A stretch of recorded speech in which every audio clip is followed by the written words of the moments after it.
Hey everybody, welcome to another edition of the Atheist Experience Live. I'm Matt Dillahunty. Joining this week was Jeff D, but you can see that it's Jen. We think Jeff may be stuck in traffic, and Jen was here and jumped in, so thank you. This is a live public access television program sponsored by the Atheist Community of Austin. You can find out more about the ACA at www.atheist-community.org. We are live. It's been like, 6 or 7 weeks since I've had the chance to do a show. There's been studio cancellations, and I had 2 conventions to go to, and so I'm glad to be back, even if I'm a little under the weather this weekend.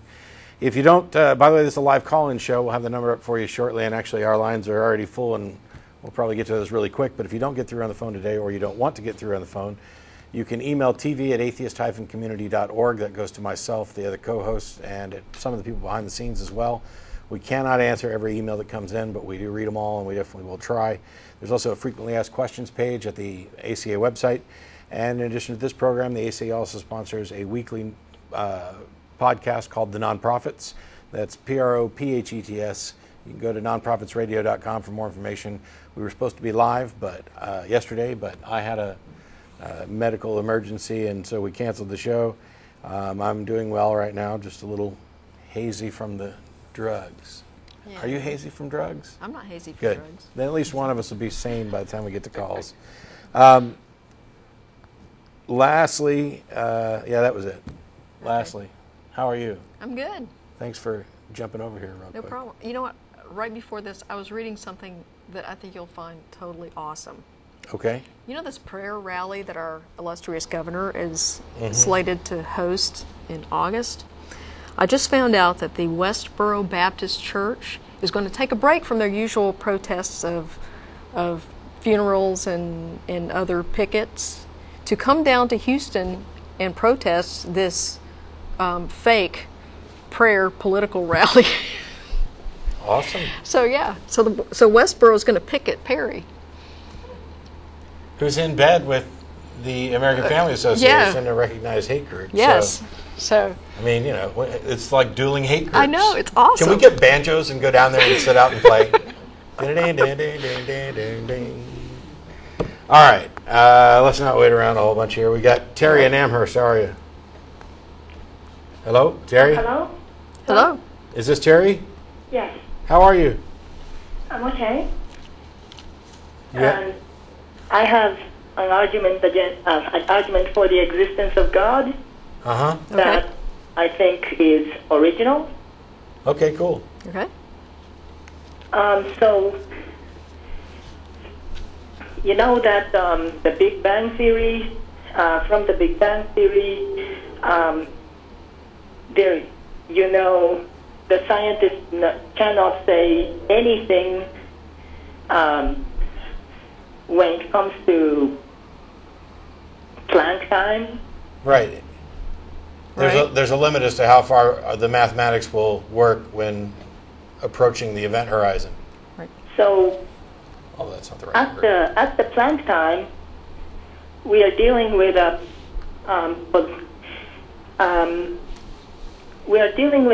position where the laws of physics, laws of logic, and laws of any kind of common sense doesn't work anymore. There's laws of common sense? I'll let you keep going. I'm not quite... Well, okay, so that means that laws of, the law of non-contradiction, the law of, and you're talking about the logical absolutes? No, I don't accept that that's true. In between prior to the Planck time, of course, time may be irrelevant and everything else, but I do not agree that the laws of logic, or the logical absolutes of identity, non-contradiction, excluded middle, I don't believe that those stop. Well, okay, but I think we can make an argument that it may not, just because it's so... No, they're absolutes by definition. They're correct at all times, in all places, in all possible universes. So I don't know what argument you can make that they broke down or why it's relevant. Because if they broke down, then all of a sudden you have to stop talking. You can't say anything about that, period. Well, I'm just saying that the common sense argument that says that withdrawal from belief is the default position no longer applies there. Why would that be relevant now? Because, well, let me just make the argument. Okay, that'd be good. Okay. So, whatever it is at the first blank time of the universe, there may or may not be a cause to that situation of the universe, and the situation of the universe, there may be causes, maybe there may not be causes, but whatever the case, the cause, you can make a, let's say, for example, you can say that the cause is God, for example. Why? Well, for example, you can, Sure, I can say anything. Possibility that, you can say maybe, I don't know, you can say like the cause of that situation of the universe is is red, or is small, or is, whatever. And if you can substitute any word in there and they all make similar sense, then that's an admission that you're not going to be able to get to your point about proving it's God, because we have to have a way to distinguish between the different options. I'm saying that multiple, for any one of them, you can no longer say that it's more likely that it is not than it is. No, that's not true. Because by default, naturalistic explanations are always going to be more plausible than supernatural explanations, because we have examples and evidence of naturalistic explanations and no confirmed accounts of supernatural explanations. So if you're wanting to posit a first cause, and by the way, the only thing new about the argument is the way you're putting it together, because this is essentially like the cosmological argument. But if you're going to posit a supernatural thing, you have already made a claim that is necessarily less plausible than naturalistic claims. Well, I'm saying that any cause is not necessarily unplausible. Yeah, no, that's absolutely absurd. I didn't cause it. It's absurd. You could. Yes, you could. I could. No. I could cause the Big Bang.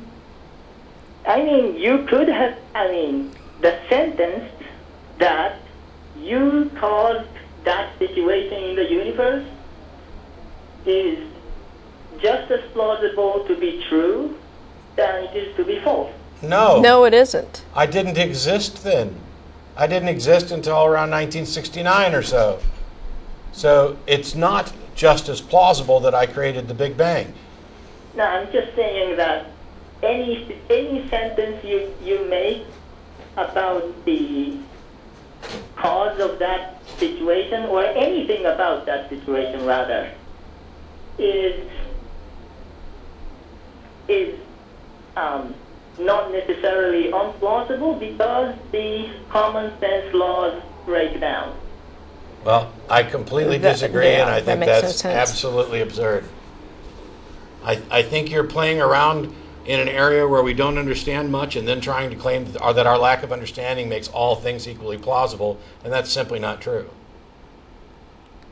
Well, that I agree. Well, actually... I just contradicted you, and now you agree. So, okay. Well, I'm saying that... anyway, I actually don't believe this stuff. Well, okay, stop. So I'm just saying this is a Stop. Terry, stop. You need to, if you're going to come up with an argument that you think is original, you need to get it in a better format and get it more put together before you bother calling in. But please don't call in with arguments that you don't believe, because it's unlikely that you're going to be able to defend those arguments very well if you don't already believe it. I've got all 4 lines full, and some of them contain callers that actually believe the stuff they're about to spew. So why do we have to waste time on fakery? I'm sorry. Okay. Okay, thanks. Bye-bye. We may. All right. We don't need anybody pretending anything or playing devil's advocate and making arguments for things that they don't actually believe, for things that they don't accept. There are plenty of people who are more than happy to call in and probably waiting to tell us what it is they believe and why. And, not everybody who calls in is a theist or anything else. So, if you're not going to be genuine when you call in, you're just kind of wasting our time. And on that note, while we get ready to take the next call, I'd like to welcome Jeff D to the show. Hi, folks. Yay. Sorry I'm late. It's my fault. But I need to get your new cell phone number. Oh, yeah. Or I've been able to tell you what was going on. I thought you had it, but I'll get it to you. Now is not the time. We got Chase and Norman. How are you? Hey, I'm pretty good, guys. Big fan. But finally actually get through. Cool. Welcome to the show. What's your question? I was just going to ask you guys if you think the Christians are kind of like the Borg. Like the Borg? Like my T-shirt? Well, no, like from, Star Trek. Yes. He has a T-shirt. Yes, I have a Borg T-shirt on. What a timely call. I'd say no. No? They're not. I don't see them forcing. I mean, not these days. Well, it just depends where you are, though. Like, we're all in the Bible Belt, but down here they're pretty ridiculous. There are certainly some who have extreme beliefs that, like non-Christians shouldn't be citizens and stuff like that, but that's not all of them. I'd say you'd find similarities perhaps in their desire, although the Borg were looking for perfection and would pass over species that weren't going to add to that, whereas I don't think Christians would pass over anybody because they're just looking for numbers. But if you're just looking at it as wanting to take over, I want reason to take over the world. What I care about, though, is the methods. I don't want to outlaw religion. I don't want to, by force, try to take away people's religious beliefs. And by and large, I don't see Christians acting by force to impose their beliefs because you really can't. You can't control what somebody truly believes or doesn't believe. Now, as far as what they're doing with regard to legislation and trying to force the world as a matter of law to be more consistent with their beliefs, they're definitely doing that. But, I don't know that it'd be fair to say that they're just like the Borg. But besides, the Borg have those cool built-in, like, blaster things on their arms, and they have very powerful starships, which Christians have not got. So, well, my other question was that I get asked, because I'm personally agnostic, and I used to love mythology and all that, I still do, but I've noticed psychologically it seems that their religion often justifies bad behavior. Mm-hmm. Do a majority of them not see this or just not care?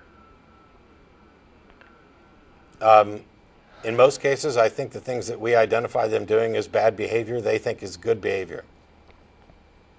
Their moral compass has been so polluted by the poison that is Christianity that they're unable to distinguish between what sort of actions are civilized and decent and which ones are grossly immoral.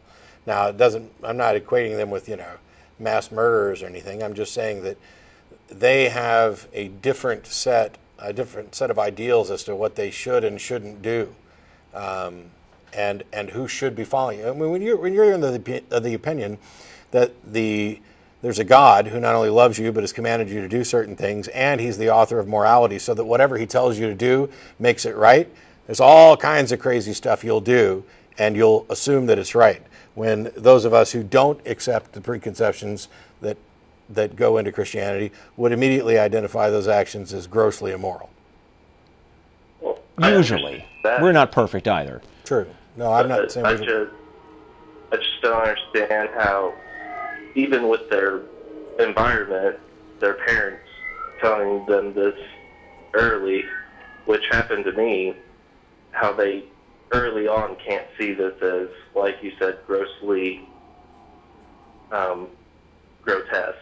Now, there's a reason they call those the formative years, right? Yeah. I mean, I actually, my experience was I was raised in a moderate Christian household, but it was really several years after I decided that I didn't believe the stories and the supernatural elements of the religion that I started to become aware of just how twisted some of the teachings associated with it were. And I didn't immediately realize that because I had been raised with certain assumptions about what kinds of things had to be right and wrong. It reminds me, I mean, I was a Christian for more than 25 years, and there are stories in the Bible, that I read and took one particular understanding away from, and then it wasn't until I managed to escape the shackles of Christianity that I could go back and look at those same stories and see them in a different light. And so when you see a story about, God telling a bunch of people to go out and murder this other population in order to take their stuff and set up a new home, if you're reading that with the belief that God is good and God is in charge and whatever God commands is necessarily good, then even if it seems kind of barbaric, there is ultimately some good thing that we're just simply too dense to be able to see, but God can recognize. But when you get out of those preconceptions and you begin to recognize the fact that nothing, not even a God, transcends morality sufficiently that they can just manipulate, and that their dictum alone makes something good, then you realize that, this was just a roving band of people who ran around slaughtering people in the name of their God. Right. And they justified it to themselves by saying, we serve this invisible friend who tells us what's right and wrong, and he says what we did was right, so screw you. Yeah, I guess that makes a lot of sense. It takes a lot of effort. It takes a lot of effort to be able to break through that, because it's so much more comforting to think that you're right all the time. Yeah. I think the thing that broke me out the most was martial art, specifically, because I had a good influence in that sense to kind of lead me away from Christianity. Careful, you get the Christians up in arms against martial arts if you say stuff like that. Yeah. All right. Thanks a lot, Chase. I appreciate the call. Okay, thank you. Take care. I tried martial arts myself, but I couldn't deal with all the bowing and scraping, kowtowing to the flag of Korea. Happened to be the thing at the place I was going to. So did you have something you wanted to go over with? I have some stuff I can go over with, but we got a bunch of phone calls, so okay. Let's not interrupt we'll keep going with phone calls. Sure. Andrew in Bethlehem, how are you? Hey, how you doing? Bethlehem, really? In PA. Just a coincidence. Yeah. But I had a question. Supposedly the Big Bang created space and time, but energy and mass cannot be created or destroyed. So I was wondering, how could energy mass exist without space and time? You need to call a physicist show, first of all. Second of all, the basic laws of, conservation of energy and everything may not necessarily have applied then. But third, that the origin of the universe doesn't necessarily have to violate those things. Yeah, because that's the question that always comes to mind when I believe that God created the Big Bang. The total energy of the universe is zero. Which means it does not. There's no violation of the conservation of energy in the appearance of the universe. So, what makes you think God did the Big Bang? Well, to me, it's just illogical that energy mass could be without space and time. I understand that. I'm sorry, I didn't get that. What was that? Well, how could energy mass? It seems dependent on space and time. There is a limit to the depth of the science you're going to get out of us, but you really should be talking to physicists. It seems more illogical than scientific. Okay, it can seem that way to us lay persons, but are you aware that the great majority of physicists are not Christians, are not theists, I should say? Well, I believe there's about 75% that aren't theists. And okay, this is a rough estimate. So if it's so obvious, if this thing that seems obvious to you is so obvious, how come it's not obvious to those guys, the guys who actually do the work? Huh? The more important question: why are 25% theists? That's the more important question. Because it's easy to compartmentalize, but these other guys, well, there are more unbelievers amongst physicists than there are in the general public. Yeah, why there are still some is not the question. Why so many of them are not believers? That's the question. Yeah, out of the people who understand this subject the best, the overwhelming majority of them do not find it more reasonable that a God did it. And I'm still wanting to hear why you think it's more reasonable that a God did it, when what we're talking about is something that we don't understand and cannot even investigate. So therefore, there can't be evidence to support your position, and I wanted to know why you had it. Well, I just happen to be a theist because I'm a born-again Christian, and I had first-hand experience with God. So you have a preconception or a presupposition that God exists. So you're trying to fit him into the science. Well, I'm not trying to fit him in. I'm just saying it's just equally credible than what physicists come up with, which to me seems illogical. Well, because I can't imagine energy mass without space and time. Considering that you don't seem to understand it, I don't know how you can claim it's illogical. But my point was, you're not following the evidence, you're leading the evidence. You were already a believer in the Christian God, and now you've been convinced by evidence that the Big Bang is the best scientific model of the origins of the universe, and then you're trying to plug your God into the gaps into the gap areas where we don't have complete answers yet. And well, to me, the gaps are facts. What? To me, the gaps are facts. This is the God of the facts because God fulfills all of the necessarily criteria that would account for a first cause. Well, no, he wouldn't, because to account for a thing, you can't just make up some other thing. You have to show that the thing that you're using to account for the open questions actually exists. I mean, you can make up things to account for all kinds of stuff. But if you can't show that the thing that you made up actually exists, then you haven't really accounted for it. You've just made things up. Well, God would subsist, not necessarily exist. Exist means what exists in space and time. God would be transcendent, so God would subsist. God would be a foundation. What evidence do you have that anything like that could possibly exist? Well, for one thing, say science. Science relies on cause and effect. It has that assumption. Otherwise, we can experiment because when we experiment. Okay, so what's the experiment you did? What's the experiment you did that demonstrated that your God exists?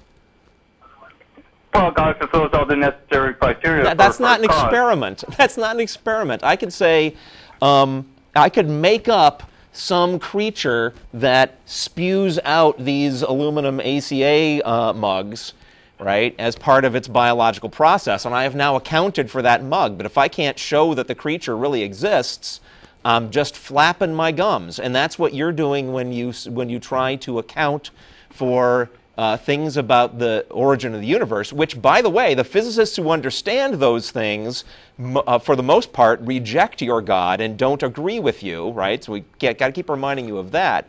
But making up something and calling it your God and saying that is the thing that explains it doesn't really explain anything until you've shown that your God actually exists.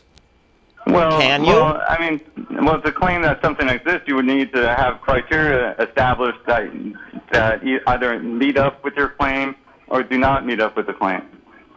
And as far as God would be concerned, God would be number one, a reasonable entity. Okay, so I'm making up a reason would be the criteria. highest I'm making up form a of what criteria exists. for a thing that meets my that fits my claim, and it's that creature that spews these aluminum mugs.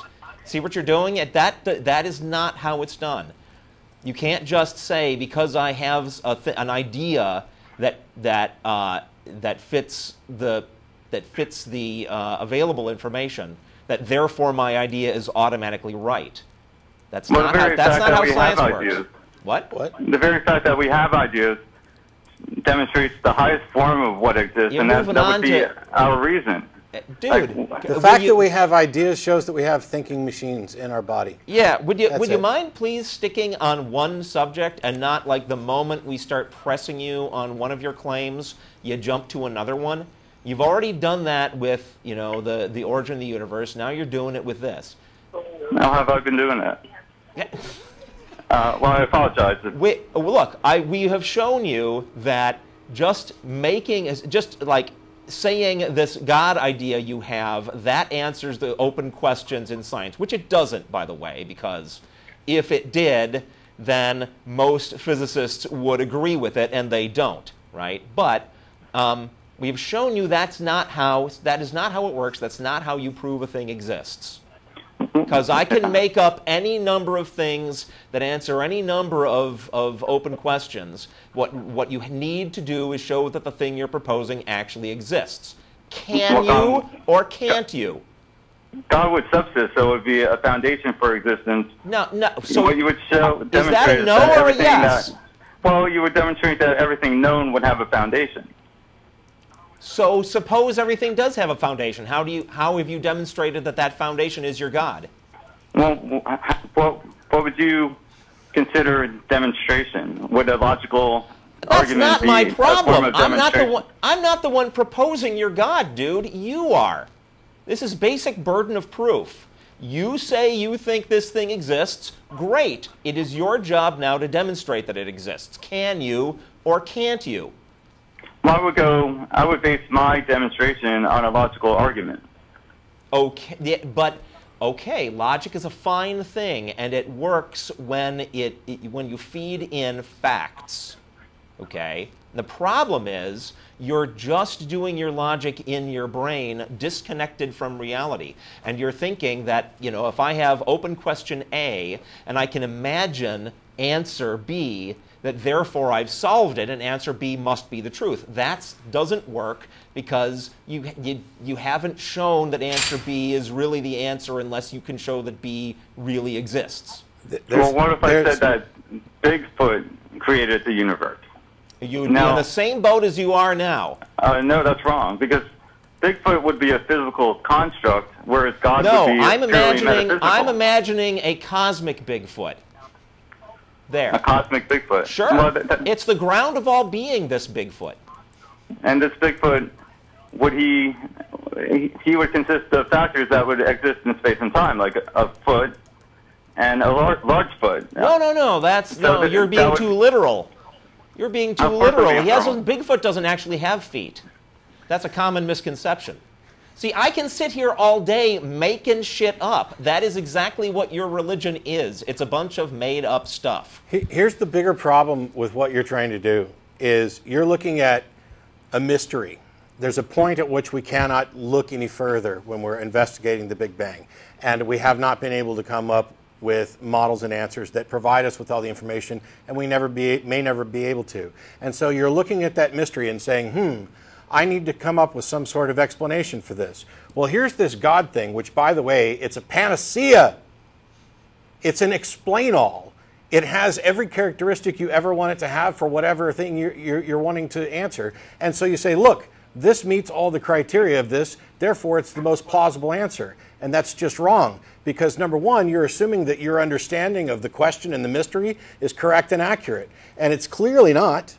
because we don't have a good enough understanding to posit what may or may not have been causes. There's multiverse theories. There's a ton of different theories about the origins of the universe. Well, The second thing is, if you posit an answer that is a panacea, you have explained nothing. Your God has no explanatory power, because we explain things in terms of things that we understand. We explain things, the unknown with the known. You are trying to solve a mystery by appealing to a greater mystery. You have no evidence for it. You just went into it already believing this and said, how convenient, I have this belief, this claim about a being that would certainly answer every possible criteria for the Big Bang, so therefore it makes it plausible. Sorry, that's not the way it works. Well, the evidence would be a logical argument. Like, the logical argument would be, I define God, and God would be... Sure, you can good, define God into powerful, existence. Yes, and I've defined into existence a creature that spews little aluminum mugs. Defining a thing into existence doesn't make it exist. Well, it would outline the criteria. If the criteria fulfills a role... No. We're going around in circles. No, because there's a bunch of, there's actually, and I wasn't supposed to tell you this, there's actually a collective of transcendent universe-building fairies that actually meet all the criteria better, because they're also not supernatural, and they don't interact with us. So they are far less troublesome than your God hypothesis. Well, how can you have more than a fairy? Which means... How can you have more than one fairy outside space and time? How can you have anything outside of... How can you have anything outside of space and time? If you can define, that would be pure reason. Reason would be a non-entity. Andrew, reason is a hang thing on. that takes place in brains. If you can define a God to exist outside of space and time, why is it not also equally viable to define something else outside of space and time? Well, because the one thing that could exist outside of space and time would be... You're done. If you're going to assert that the only thing that exists... Because special pleading. Because my thing has been believed by a lot of people for a long time, and you just made up those pixies. Wow. Yeah. All right. Yeah. This is Evolved Atheist. Yeah, Evolved Atheist. How you doing? Just hang up on this guy. Hey, aren't you tolerant of all right, hang on. Your calls are just divisive, and everybody don't you want to hates be tolerant of other people's views? Hang on. I'm in a really pissy mood today because I spent Saturday in the ER. I haven't had a chance to catch up on the episodes that you've called into, and I'm willing to let you talk for a minute or so, just so I can get my taste too. Go ahead. Okay. Am I on and everything? I just heard some guy say, "Hang up on this guy." Yeah, that was me. You're on the air. Hang up on this guy. Are you not watching the show? I'm sorry. Are you not watching the show? No, I'm not watching it. Why not? I'm not even watching it. Why? Because I'm on a computer. I'm actually. Yeah, you can watch it on the computer. I'm actually. I know, but I'm watching the Michael Jackson thing right now. Sure, go ahead. Get to whatever. But anyway, I've been sort of paying attention to some atheists and listen to their responses to some of my claims, and it seemed like for some of them, their whole motivation of caring for atheism is because of they feel that it would help gays, and it seemed like that's their driving force behind even. I don't know if they're driving force behind being an atheist, but it seemed like it's their driving force behind why they care for atheists. Okay. Well, that's not the case here. And can we just set aside the that criticism of the motives you imagine that atheists have, and just deal with the arguments, please? Oh, well, actually, the argument is a lot of atheists are their primary motivation behind being interested in atheism is they want to use atheism to fight for gays. That's my argument. Where's your evidence just asserting for this? this. Where's your evidence for this? I'm sorry? Where is your evidence for this claim?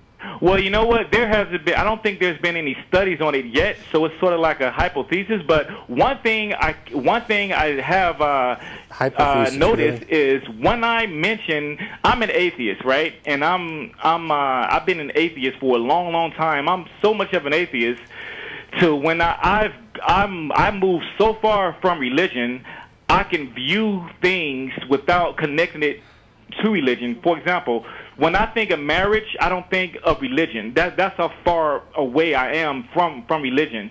What religion has done to the world, it hasn't had a psychological effect on me because I'm so far from it.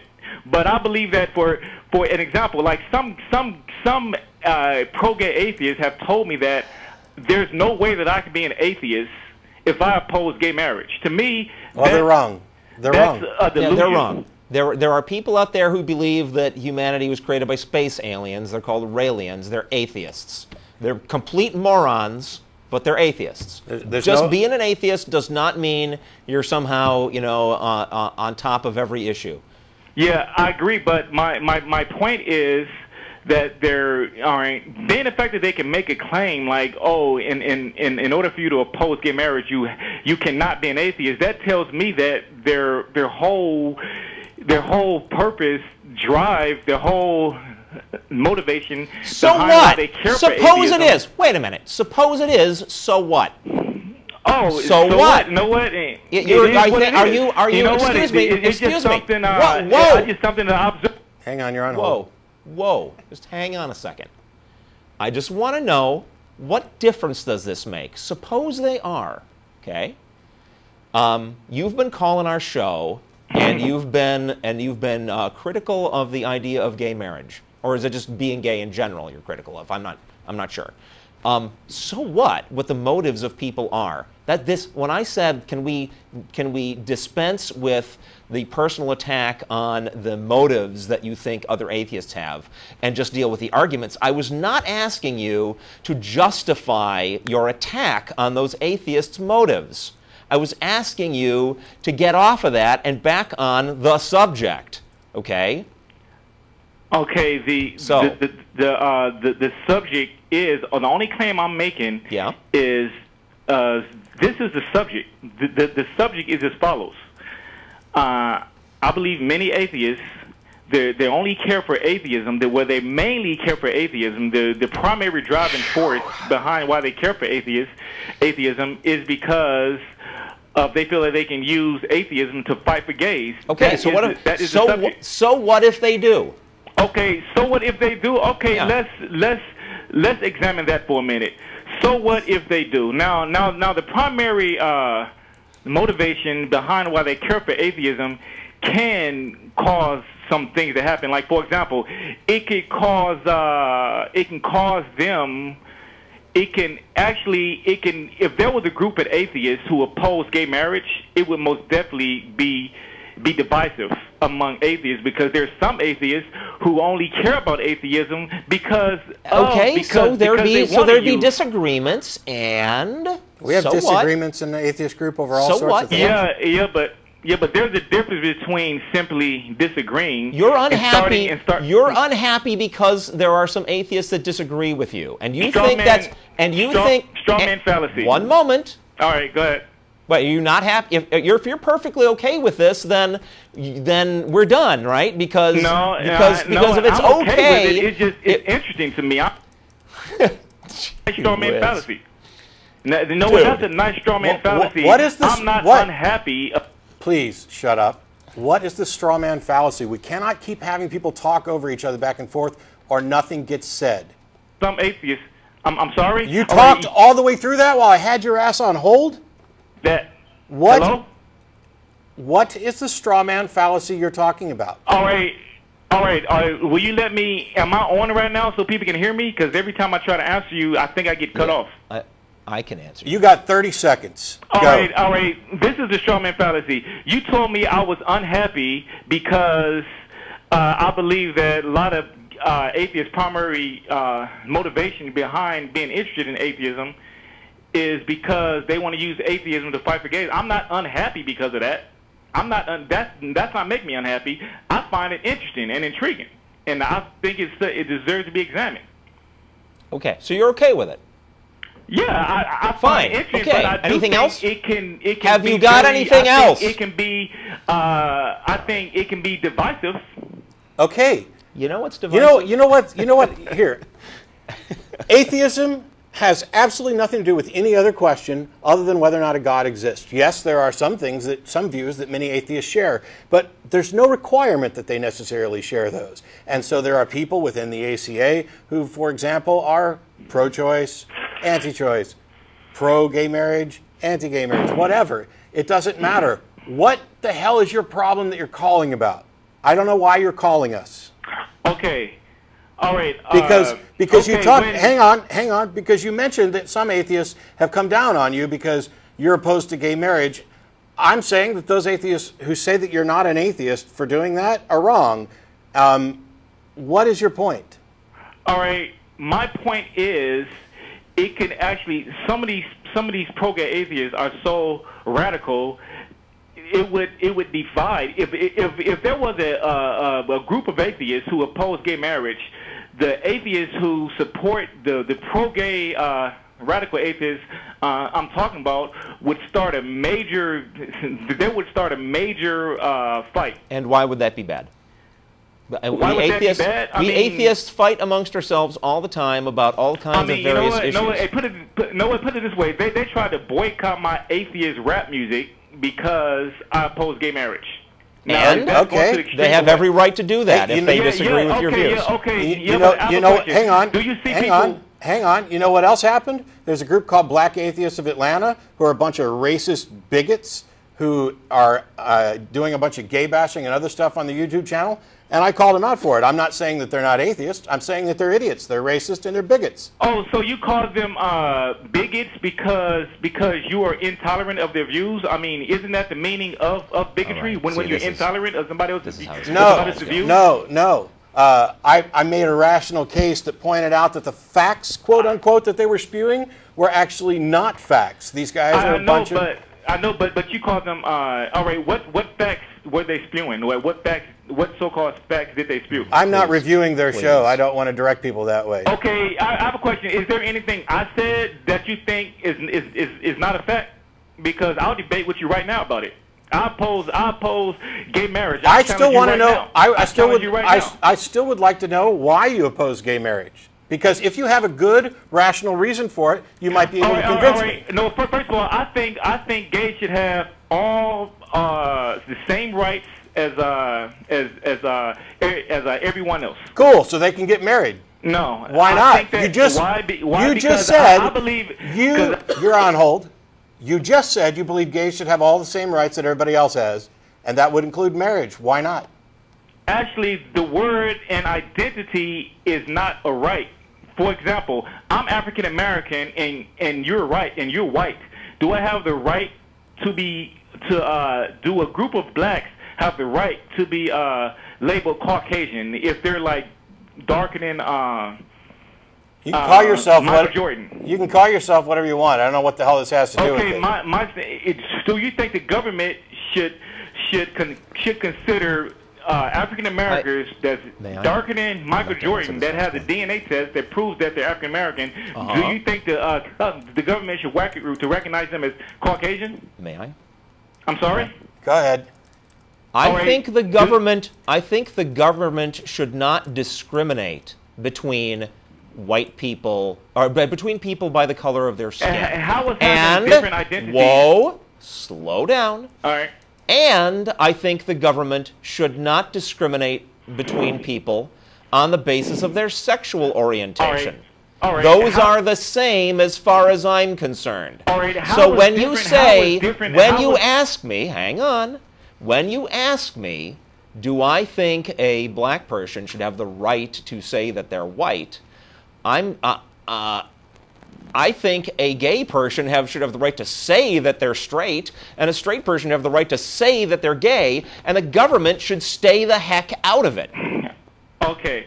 That's what I think. That's a straw man fallacy, and I can tell you how you spewed the straw man fallacy. Do you know the name of any other fallacies? Are you ready? Well, you know what? If or the only thing you spew is hypotheses. straw man fallacy, then that's what I'm going to call you out on. If you spew another fallacy, I mentioned that one too, but this time you spewed a straw man fallacy. There has not been a straw. Do you think There has not been a straw man fallacy. You don't just toss it out there. You have to actually explain it. I'm wanting to know why you're opposed to gay marriage. Are you ready for me to explain it? I've been waiting for 20 minutes. All right, here it is. All right, first of all, a straw man fallacy is when you distort the person's claim and argue against a distorted version of the claim. Now, you argued against a distorted version of my claim because I specifically mentioned is it right for the government to recognize African Americans as being white? Now, I'm talking about like a census.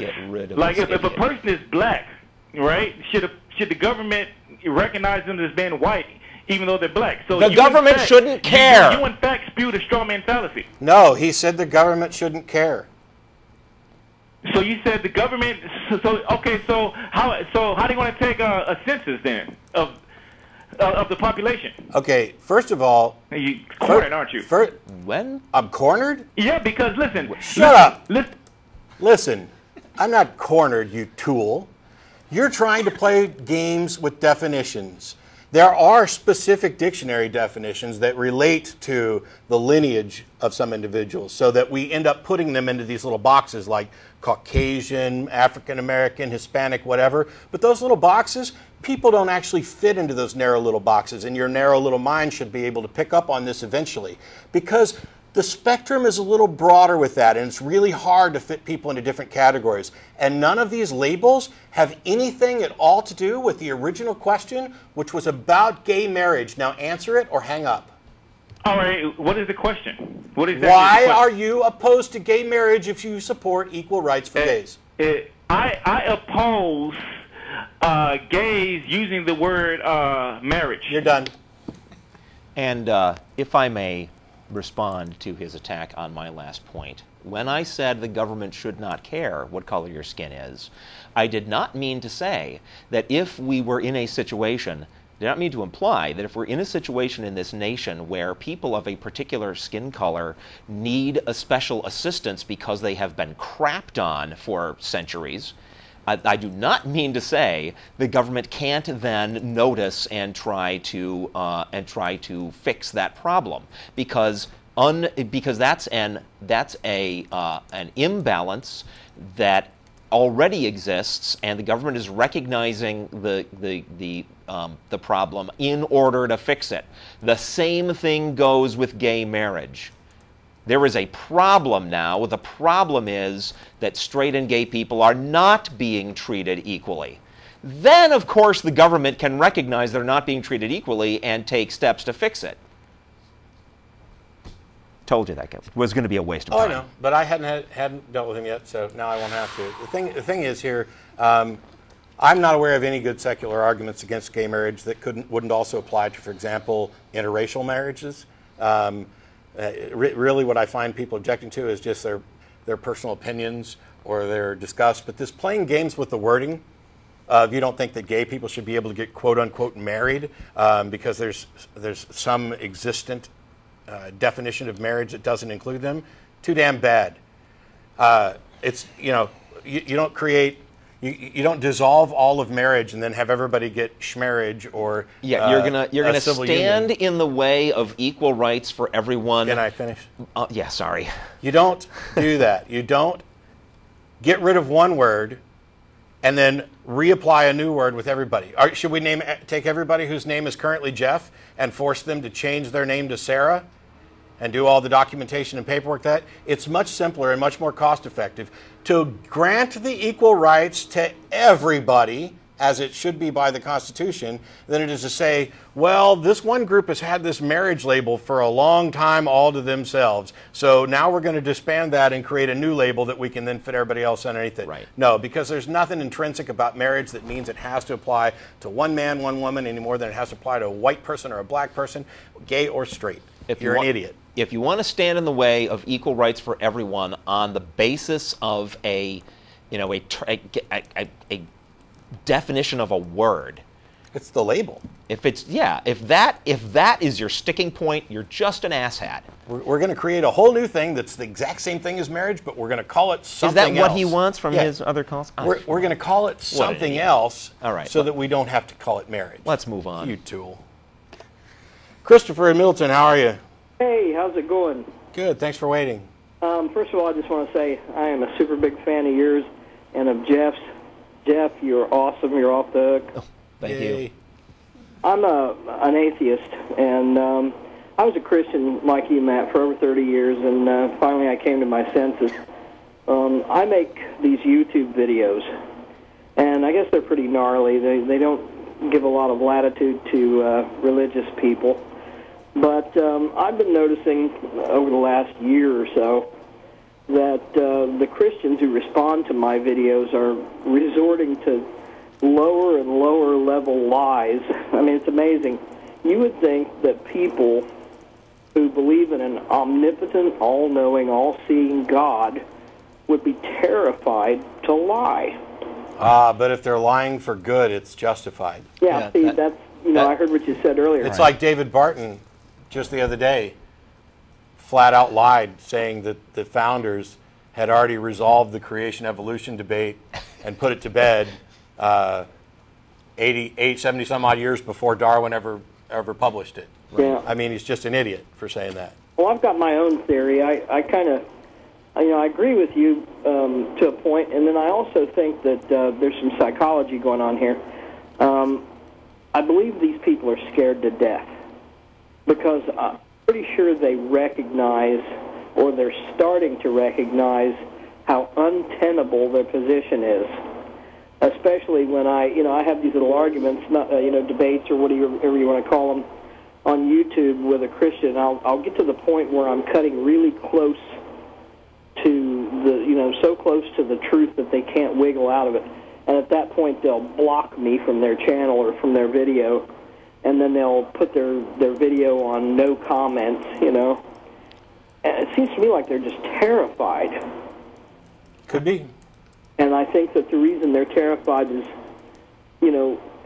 not only because they're starting to realize that their religion is a lie, but they're starting to realize what idiots they are, and they're having this enormous amount of cognitive dissonance.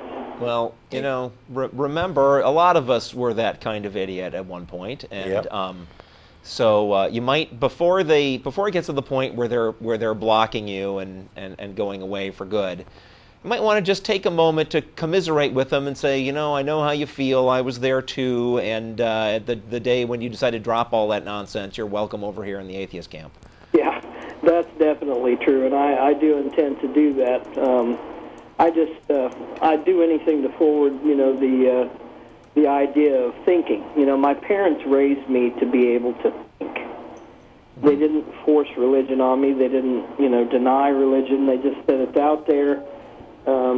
Wait until you're old enough to be able to think before you make a decision about it. And I really appreciate that about my parents, and I kind of feel like that toward these Christians and these religious people. Maybe I should just give them a chance to do some thinking, but they need to be able to break through this indoctrination that they've been brainwashed with.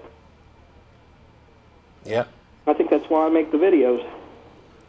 Well, cool. Keep it up. I tend to avoid anything in the comments section. I posted a couple videos over the last few weeks, and I don't even bother reading the comments on mine because as much as I enjoy the internet and the occasional anonymity, I don't read the chat room that goes on with the show, because if I did, I'd ban 90% of the people in there all the time. It's a cesspool.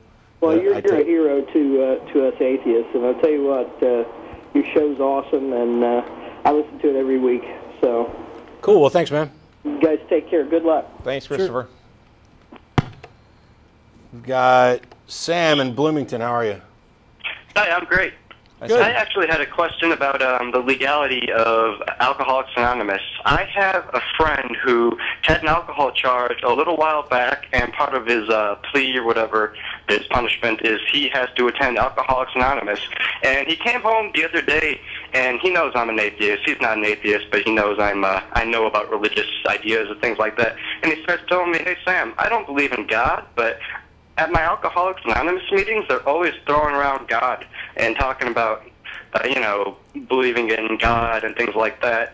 And I know that Alcoholics Anonymous kind of has their basis secularly, in that they worship or they bring up the idea of a higher power and not God. So I asked him about that, and he says, yeah, they talk about the higher power in their pamphlets and stuff, but it's all talking about God whenever we're at the meetings. So I'm wondering if that's even legal. Can I go to somebody about that? Yeah, he can talk to a lawyer. I know there's people who fought this before where they've claimed and the courts have agreed that Alcoholics Anonymous is primarily a religious organization or a religiously motivated one, and I don't think courts are any longer allowed to order people to go to AA.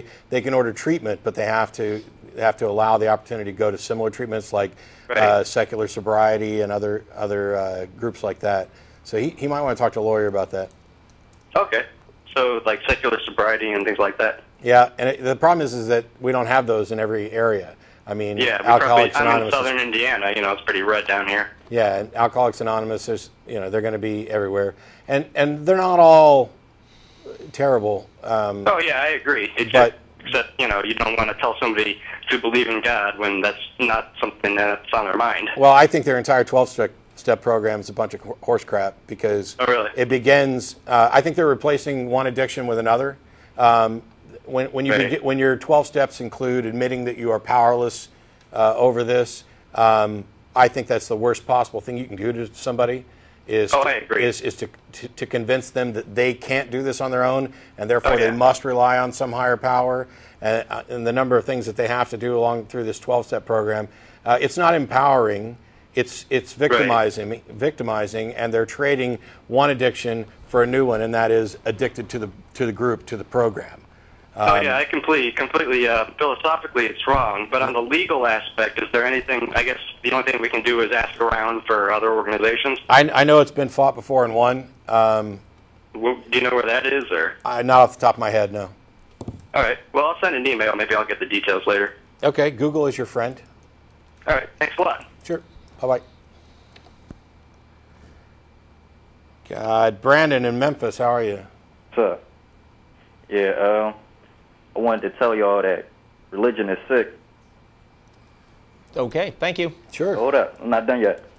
All right, why I say that is because, I became a Muslim, and, I accepted everything in it, whatever. But then I got a lot of Christian family, and I got a lot of friends and family that's also Muslims, but they don't actually follow it, so I was left to believe that all these people going to hell and all that. Plus, they started teaching me about ignorance because, a lot of people was trying to teach me, oh, Islam is wrong, so they was teaching me about Christianity, but, I wouldn't accept none of that.